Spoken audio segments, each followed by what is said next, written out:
یہ حیدرآباد دکن انڈیا کے قبرستان کی ایک تصویر ہے جہاں راہداری کے ساتھ قبر متصل ہونے کی وجہ سے لواحقین نے اس کا ڈھانچہ بنانے کی بجائے مٹی ڈال کر سٹیل کا دروازہ لگا دیا تاکہ مزید جنازے آنے کی صورت میں قبر خلل نہ ڈالے۔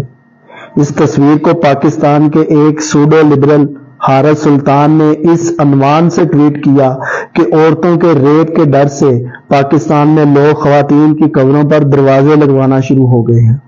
بس پھر کیا تھا، کاپی پیسٹ مافیا ایکٹیو ہوا اور اس پوسٹ کو جنگل کی آگ کی طرح وائرل کر دیا۔ اسی طرح ڈاکٹر عفان نے اس پر ویلاگ بھی بنا ڈالا۔ بس وہیں سے سارا دن ہماری طاق میں رہنے والے انڈین میڈیا نے خبر اچک لی اور ہر مین سٹریم چینل نے اسے بریکنگ نیوز بنا کر چلا دیا، اور بی جے پی کے آئی ٹی سیل نے باقاعدہ مسلمانوں کے خلاف کمپین شروع کر دی۔ اس پر فیکٹ چیکر ایکٹیو ہوئے تو پتا چلا کہ حارث سلطان نے یہ پکچر انڈیا سے لی ہے۔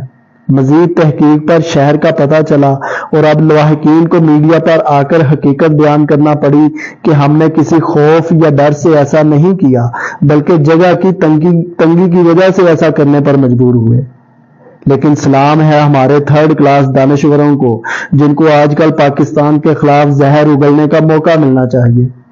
دوسری طرف ہمیں سارا دن سمجھایا جاتا ہے کہ انڈیا بہت آگے نکل گیا ہے، وہ ترقی کر گیا ہے، وہاں ایپل سٹور کھل گئے ہیں، فلاں فلاں، جبکہ ان کے مین سٹریم میڈیا کو ہمارے سوشل میڈیا سے ہمارے خلاف چیزیں اٹھانے سے فرصت نہیں ہے۔